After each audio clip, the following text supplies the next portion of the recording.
안녕하세요. 좋은 아침입니다. 주님의 이름으로 문안 인사 드립니다. 사랑하고 축복하는 선한 목자교회 모든 성도님들이 늘 크신 하나님의 은혜로 믿음으로 세상을 이기고 나를 이기며 하나님 앞에 더 올곧게 서가시는 복된 믿음의 성도님들이 되어지기를 축복하며 7월 8일 목요일 오늘 본문의 말씀은 신명기 32장입니다. 이제 신명기 거의 끝에 와 있습니다. 9절에서 12절까지의 말씀 제가 읽겠습니다. 여호와의 분깃은 자기 백성이라 야곱은 그가 택하신 기업이로다. 여호와께서 그를 황무지에서 짐승이 부르짖는 광야에서 만나시고 호위하시며 보호하시며 자기의 눈동자같이 지키셨도다. 마치 독수리가 자기의 보금자리를 어지럽게 하며 자기의 새끼 위에 너풀거리며 그의 날개를 펴서 새끼를 받으며 그의 날개 위에 그것을 업은 것 같이 여호와께서 홀로 그를 인도하셨고 그와 함께한 다른 신이 없었도다. 아멘. 아멘. 신명기는 마지막 부분은 모세의 죽음에 관한 이야기가 많습니다. 오늘 32장도 그러하고요. 그래서 모세의 자신의 죽음 직전에 이스라엘 백성들을 향한 설교 그 권면의 말씀입니다.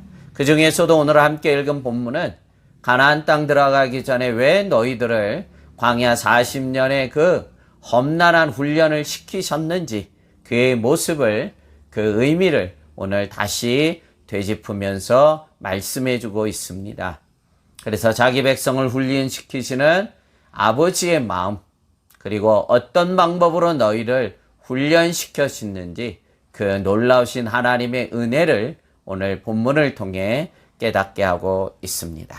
9절에 이스라엘 백성들을 향한 하나님의 분명한 뜻 하나님의 마음의 작정을 우리는 다시 보게 됩니다. 9절에 어떻게 말씀합니까? 여호와의 분깃은 자기 백성이라 야곱은 그가 택하신 기업이로다. 아멘. 여러분 하나님의 분깃 즉 이 야곱 족속은 하나님의 몫이라는 것입니다. 야곱을 하나님께서 택하신 기업이라고 콕 찍어 그들의 이름을 지파를 거론한 이유를 만천하에 선포하고 있는 것입니다. 즉 누구도 야곱은 빼앗을 수도 빼앗길 수도 없다고 하나님께서 강한 어조로 말씀해주고 있는 것입니다.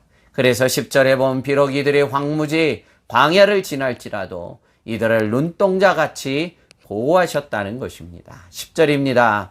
여호와께서 그를 황무지에서 짐승이 부르짖는 광야에서 만나시고 호위하시며 보호하시며 자기의 눈동자같이 지키셨도다. 아멘. 하나님의 분깃이기에 야곱이 어떤 상황, 어떤 환경에서도 하나님은 이들을 자기의 눈동자같이 하나님이 지키시고 보호해 주셨다는 것입니다. 오늘 저희들도 하나님의 분깃으로 택함받은 자임을 여러분 믿어야 됩니다. 믿으셔야 됩니다. 우리는 하나님의 분깃이다. 우리는 하나님의 몫이다. 그래서 아무리 전 세계가 코로나19로 힘겨운 상황을 살아가지만 하나님은 당신의 분깃이 되는 당신의 몫이 되는 우리 모두를 하나님은 자신의 눈동자같이 지켜주심을 믿어야만 됩니다. 그러나 한 가지 하나님의 택하심을 받은 자녀이기 때문에 이제는 하나님의 자녀다운 삶으로 우리를 하나님께서 성장시키고 있다는 것입니다. 그래서 그에 상응하는 훈련, 그에 상응하는 연단은 필연적으로 겪을 수밖에 없습니다. 11절에 어떻게 훈련시키셨습니까? 11절입니다. 마치 독수리가 자기의 보금자리를 어지럽게 하며 자기의 새끼 위에 너풀거리며 그의 날개를 펴서 새끼를 받으며 그의 날개 위에 그것을 업은 것 같이 하였다 말씀합니다. 그러니까 여러분 독수리가 그 바위 위에다가 둥지를 틀잖아요. 그래서 새끼 낳을 때 얼마나 그 둥지에 안식처가 됩니까? 아주 포근하게. 그런데 이 새끼들이 이제 점점 자라가면 이 둥지를 오늘 본문처럼 막 흔든다는 거예요. 그 날개를 펴서 막 그 보금자리를 어지럽게 하고 깨부순다는 것입니다. 그래서 그 새끼들이 더 이상 둥지에 있는 것이 아니라 저 높은 바위 둥지에서 낙하여 떨어지도록요.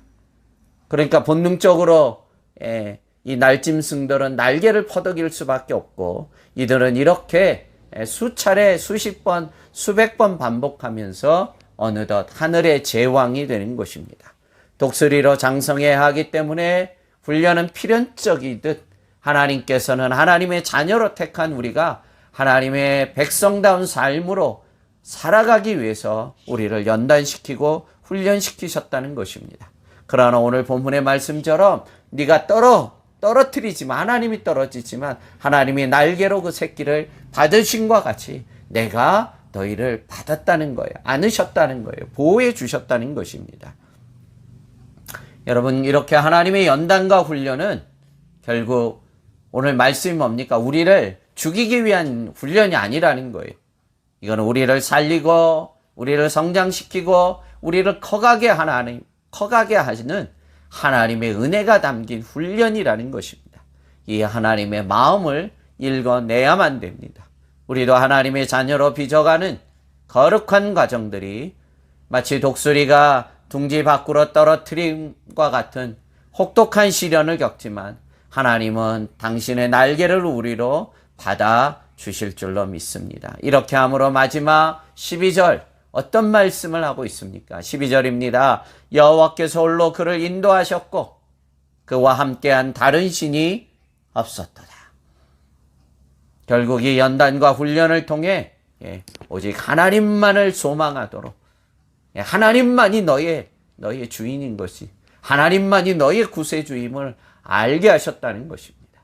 그래서 우리에게 훈련이 유익한 것이고 하나님의 자녀로서의 이 훈련은 모두가 다 겪어야 된다는 것입니다. 이 은혜를 기억하며 오늘 우리의 삶에 닥친 여러 가지 훈련과 연단과 시련이 있을지라도 여러분 낙심하지 마시고 하나님이 나를 세우고자 하는 아버지의 마음을 깨닫고 이 독수리 훈련을 통해서 더 강하고 능력 있는 하나님의 자녀들로 세워져서 마지막 때 큰 일꾼들, 하나님의 뜻을 높이고 세워나가는 복된 성도님들 되기를 주님의 이름으로 축복합니다.